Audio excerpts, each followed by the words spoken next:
आनंद जी, हाँ मुझे ये पसंद है, पैक कर दीजिए। हाँ बिल्कुल। पहले मुझे ये लड़का समझदार लगा था, लेकिन ये तो बेवकूफ निकला। जो चीज बरसों से इस दुकान में पड़ी थी, उस कचरे को ये खरीद रहा है। इस पुरानी चीज के 10,000? मैं तो इसके 10 रुपए भी ना देती। अब जो भी हो, एक बार ये बिक गया है तो वापस नहीं लिया जाएगा। देखा आपने, इसकी हंसी ही बता रही है कि इसने हमें ठग लिया है। अगर मैं सर के लिए ऐसा गिफ्ट लेकर जाती ना, तो सब जोर जोर से मुझ पर हंसते। कुछ भी बोल रही है। अब मैं सिर्फ किसी चीज की उम्र ही नहीं, बल्कि लोगों की बॉडी के अंदर मेरिडियंस भी देख सकता हूँ, और शायद जिससे मुझे उनकी बीमारियों का पता चल जाएगा। अब बस भी करो, गिफ्ट के पैसे नहीं, उसके पीछे की नियत देखी जाती है। आप तो अभी से उसकी तरफदारी करने लगी। आप जानती है ना परिवार में आपकी क्या हालत है। ऐसे में ये बर्थडे पार्टी ही सभी को इम्प्रेस करने का आखिरी मौका है। तो तानिया भी मुश्किल में है। तानिया, तुम बिल्कुल फिक्र मत करो, अब मैं तुम्हारी मदद करके तुम्हारा एहसान जरूर चुका दूंगा। हमारी ओबरॉय फैमिली ने इस घर से एक पहल की थी, जो एक छोटे से क्लिनिक से बढ़कर शहर की सबसे बड़ी फार्मास्यूटिकल कंपनी बन गई। पिताजी ने इस क्लिनिक को अपने 50 साल दिए हैं और आज उनका 70वां जन्मदिन है। फिक्र मत करो भाई, हमारी सेकंड ब्रांच का जो गिफ्ट है वो पिताजी को जरूर पसंद आएगा। चाचा जी, फर्स्ट ब्रांच तो स्पेशल ही रहेगी। ओबरॉय फैमिली की असली फाउंडेशन तो हम ही हैं। हाँ, तान्या को आने में इतनी देर क्यों हो गई? डैड, उसका इंतजार मत कीजिए, उसे जब आना होगा आ जाएगी। वैसे भी वो इतनी इम्पोर्टेंट नहीं है। आर्यन, मैंने दादाजी के लिए एक गिफ्ट रेडी किया है, मैं बस अभी उसे लेकर आती हूँ। ठीक है। लगता है इसे मेरे खरीदे गिफ्ट पर भरोसा नहीं है, लेकिन ये गिफ्ट सबसे बेस्ट है। कोई मेरी मदद करो। हाँ? ये तो ओबरॉय फैमिली का पुराना क्लिनिक है, प्लीज मेरी मदद करो। आज क्लिनिक बंद है, जाओ यहाँ से। भैया, बच्चे की जान का सवाल है, मैं देख लेता हूँ।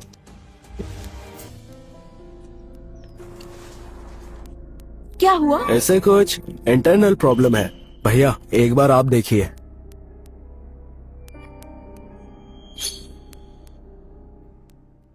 इसे तो एक रेयर डिजीज है, इसका इलाज यहाँ नहीं हो सकता। मेरी मेडिकल नॉलेज के हिसाब से मुझसे ये केस हैंडल नहीं होगा। मैं आपसे भीख मांगती हूँ, डॉक्टर ही भगवान का रूप होते हैं, प्लीज मेरे बच्चे को बचा लीजिए। ओबरॉय डॉक्टर्स किसी पेशेंट का इलाज तभी करते हैं जब ठीक होने की पूरी गारंटी हो। अगर हम फेल हो गए तो हमारी मेडिकल हिस्ट्री की सारी रेप्यूटेशन खत्म हो जाएगी।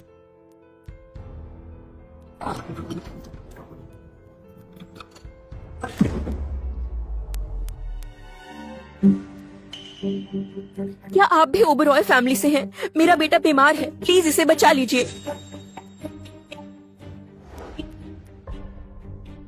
ये चेस्ट का IQ पॉइंट है, शायद प्रॉब्लम का सोर्स यही है।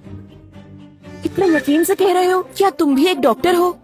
मैं कोई डॉक्टर तो नहीं हूँ, लेकिन मुझे जितनी नॉलेज है उससे मैं इसका इलाज कर सकता हूँ। जो करना है करो, बस मेरे बच्चे को बचा लो।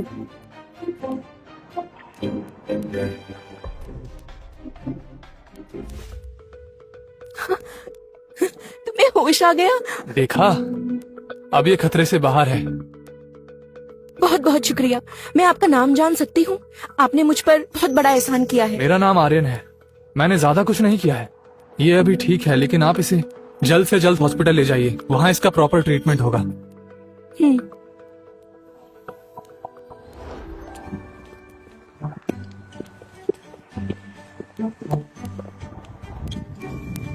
आर्यन, अंदर चले?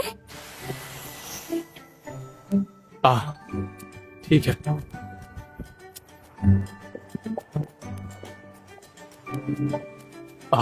तान्या, तुमने कहा था तुम अपने फियांसे को आज अपने साथ लाने वाली हो, क्या यही वो लड़का है? ये मेरा फियांसे है।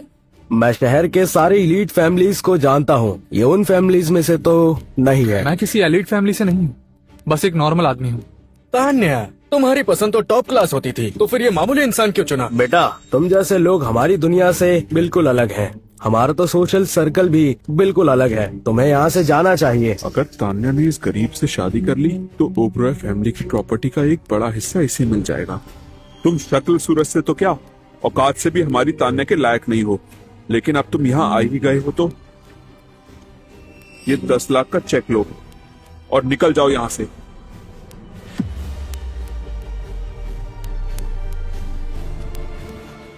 सुनिए मिस तानिया, मैंने कहा था ये किसी काम का नहीं है। फिलहाल तुम चुप रहोगी तो अच्छा रहेगा। क्या हो गया? पैसे कम लग रहे हैं क्या? अपनी पूरी जिंदगी में तुमने इतने पैसे नहीं देखे होंगे। ये पूरे 10 लाख का चेक है। तुम्हारी औकात के हिसाब से ये भी ज्यादा है। बस कीजिए, आप लोग मेरे फियांसे आर्यन से इस तरह बात नहीं कर सकते। तान्या, मैं तुम्हारा अंकल हूँ, ऊंची आवाज में मत बोलो। आपकी रिस्पेक्ट करती हूँ तभी आपको झेल रही हूँ, वरना अब तक ब्रांच की अलाउंस कट कर चुकी होती। आपकी ब्रांच की सालाना खर्च 30 लाख रुपए है जो मैं पास करती हूँ। इसमें हरीश और बुराई आ रहे हैं।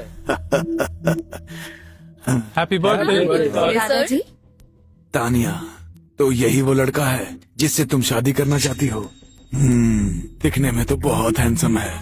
दादाजी, आपके आने से पहले ये सब मुझे खरी खोटी सुना रहे थे। तान्या, आज दादाजी का 70वां बर्थडे है। इतने इम्पोर्टेंट दिन पर लेट आने के लिए तुम्हें खरी खोटी सुननी ही पड़ेगी ना। किसी काम की वजह से हमें देर हो गई थी। कहीं तुम लोग बाहर खड़ी लेडी की मदद तो नहीं कर रहे थे? उसकी हेल्प तो नहीं की ना। उसके बच्चे को क्रिटिकल बीमारी है, उसका इलाज भी नहीं किया जा सकता। हाँ, एक लेडी हेल्प मांग रही थी और मैंने उस बच्चे की जान बचाई। तुम ये क्या बकवास कर रहे हो?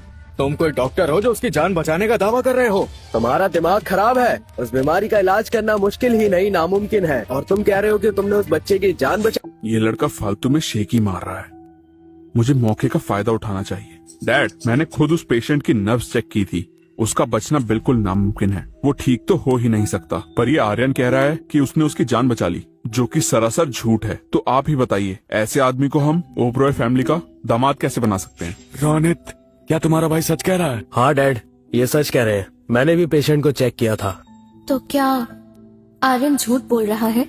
आर्यन, गरीबी किसी की रुकावट नहीं बन सकती। मैंने भी अपनी जिंदगी में कई उतार चढ़ाव देखे हैं, तब कहीं जाकर यहाँ तक पहुँचा हूँ। लेकिन बार बार झूठ बोलना ठीक नहीं है। तानिया, मैं तुम्हें इसे शादी नहीं करने दे सकता। अच्छा होगा इसे भूल जाओ। सर देखिए, मैंने जो कहा बिल्कुल सच है। आप चाहें तो किसी से भी चेक करवा सकते हैं। वहाँ कोई सीसीटीवी नहीं था, नहीं तो अब तक तुम्हारा सच सबके सामने होता। दादाजी, मुझे आर्यन पर यकीन है। जो उसकी बेइज्जती करेगा वो मेरा दुश्मन होगा। अब किसी ने आर्यन के बारे में कुछ गलत कहा तो मुझसे बुरा कोई नहीं होगा। बस बहुत हो गया। आज का दिन खुशी का दिन है, हम ये बात बाद में करेंगे। दादाजी, मैंने आपके लिए गिफ्ट तैयार किया है। उम्मीद है कि ये गिफ्ट आपको जरूर पसंद आएगा। ये एक बेशकीमती जेड स्केप्टर है जो 19वीं सेंचुरी में प्रिंस ने अपने लिए बनवाया था। कमाल है, तुम्हारा गिफ्ट सच में लाजवाब है। हमारी फर्स्ट ब्रांच ने भी आपके लिए एक खास गिफ्ट लिया है। ये पुराने जमाने के एंटीक स्क्रिप्चर्स हैं। और सेकंड ब्रांच की तरफ से एक प्रीमियम इंक स्टोन है जो राजा महाराजा के जमाने में इस्तेमाल होते थे। ये तो बहुत जबरदस्त है। ये सारे एंटीक पीस सच में बहुत कमाल है। तान्या बेटा, फर्स्ट और सेकंड ब्रांच दोनों ने अपने सारे गिफ्ट दे दिए। अब देखते हैं तुम क्या खास लेकर आई हो। दादाजी, मैं जल्दी में थी इसलिए बस ये जेड पेंडेंट ही ला पाई। ये जेड पेंडेंट देखने में तो अच्छा है, पर हमारे दिए हुए गिफ्ट्स के सामने कुछ भी नहीं है। दादाजी की लाडली होकर भी तुम सिर्फ एक मामूली सा जेड पेंडेंट लाई हो। ठीक है, मैं ये भी रख लेता हूँ। तानिया, मेरे पास भी एक गिफ्ट है। तुम्हें वो बेकार गिफ्ट दिखाने की जरूरत नहीं है।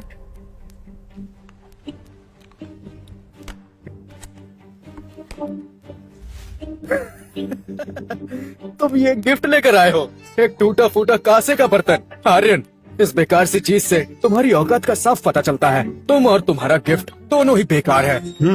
तान्या, तुम्हारे गिफ्ट्स और तुम्हारे फियांसे का गिफ्ट दोनों ही किसी कचरे से कम नहीं है।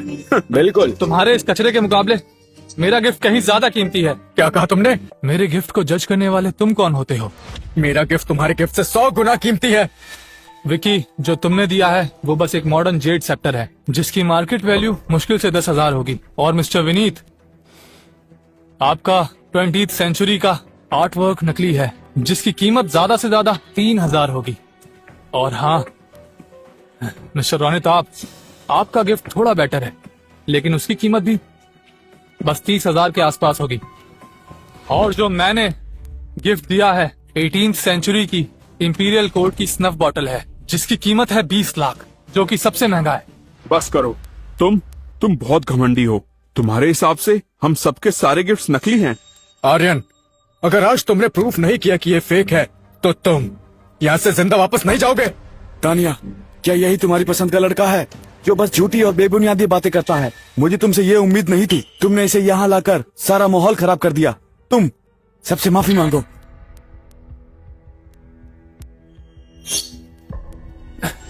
तानिया, तुम्हारी कोई गलती नहीं है। तुम निकल जाओ यहाँ से। चलो।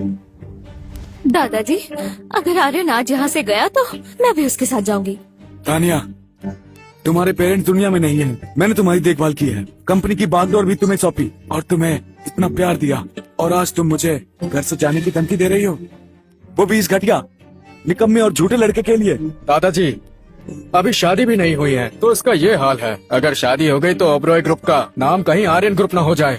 आज मैं तानिया को कंपनी की हेड की पोस्ट से हटाता हूँ। अगर तुम्हें यही लड़का पसंद है तो अभी इस घर से निकल जाओ। मिस्टर राकेश दीवान आ रहे हैं। मिस्टर हरीश ओबरॉय को जन्मदिन की बधाई। मिस्टर दीवान, आपने यहाँ आकर हमारी इज्जत बढ़ा दी। राकेश दीवान का यहाँ आना ओबरॉय फैमिली के लिए बहुत सम्मान की बात है। मैंने सुना है राकेश दीवान एंटीक चीजों के एक्सपर्ट हैं और उन्हें एंटीक चीजों को कलेक्ट करने का बहुत शौक है। तुम्हें आधी बात भी नहीं पता। एंटीक चीजें कलेक्ट करना तो बस उनका शौक है। पेशे से वो साउथ प्रोविडेंस मेडिकल एसोसिएशन के चेयरमैन हैं। साउथ प्रोविडेंस की पूरी मेडिकल इंडस्ट्री उनके कंट्रोल में है, इसलिए हमें उनसे अपने रिश्ते अच्छे रखने चाहिए। अगर मुझे आगे बढ़ना है तो मुझे उनके सामने अपना इम्प्रेशन जमाना होगा। ये बहुत रेयर चांस है, मैं ये मौका नहीं हाथ से जाने दूंगा। मैं आज यहाँ सिर्फ बर्थडे पार्टी में नहीं आया हूँ। कल मेरे नाती की तबीयत खराब हो गई थी। ओबरॉय फैमिली के एक मेंबर ने आगे बढ़कर मेरे नाती की जान बचा ली। मैं ये जानना चाहता हूँ कि ओबरॉय फैमिली में से वो कौन सा था जिसने उनकी मदद की है। मैं उनका शुक्रिया अदा करना चाहता हूँ। मतलब वो औरत और बच्चा इनकी फैमिली से थे? हम में से किसी ने उसकी मदद नहीं की थी। जहाँ तक मुझे याद है, मैंने विक्की को सबसे आखिर में आते हुए देखा था। शायद इसी ने मदद की है। हाँ, मैंने भी देखा। सबसे लास्ट में विक्की ही अंदर आया था, उसी ने उस बच्चे की मदद की है। विक्की ने शायद देखा होगा कि हम कुछ नहीं कर पा रहे, इसलिए बाद में रुककर इनके नाती को बचाया है, ताकि हमारी फैमिली की रेपुटेशन बच जाए और हमें शर्मिंदगी महसूस ना हो। भाई, तुम्हारा बेटा सच में कमाल का है। ये ओबरॉय फैमिली को बहुत आगे लेकर जाएगा। मैं तुम्हारी बात से पूरी तरह सहमत हूँ। मैंने तो उसे नहीं बचाया। अब समझ गया, शायद बच्चे को सिर्फ कोई छोटी सी प्रॉब्लम थी जो अपने आप ही ठीक हो गई। चाहे जो कुछ भी हो जाए, मैं ये क्रेडिट लेकर ही रहूंगा। जब दादाजी को पता चलेगा कि मैंने उसे बचाया है तो वो मुझसे इम्प्रेस हो जाएंगे। फिर वो ओबरॉय ग्रुप का CEO मुझे बना देंगे।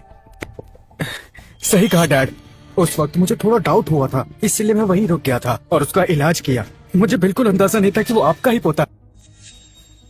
पर उसे मैंने बचाया था। आर्यन, अब ये बकवास बंद करो। मुझे पता है तुम बहुत टैलेंटेड हो, पर तुम डॉक्टर नहीं हो।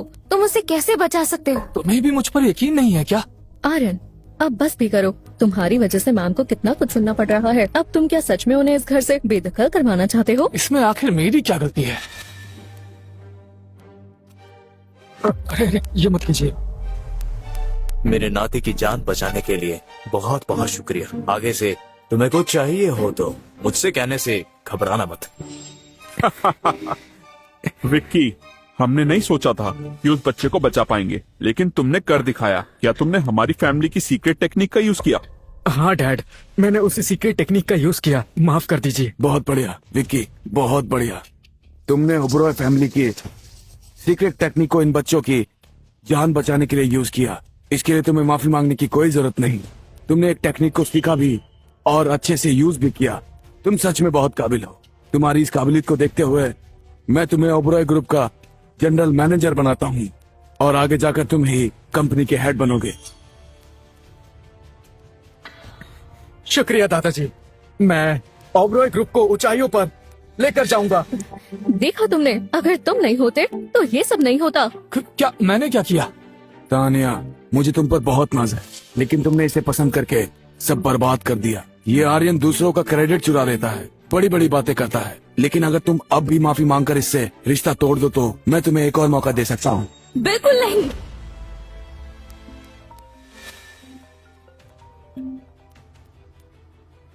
डैड, मैं आपको बताना भूल गई, जिसने कार्तिक की जान बचाई थी वो ओबरॉय फैमिली से नहीं है, उसका नाम आर्यन है। उसने ही मेरी मदद की, तो आप कंफ्यूज मत होना।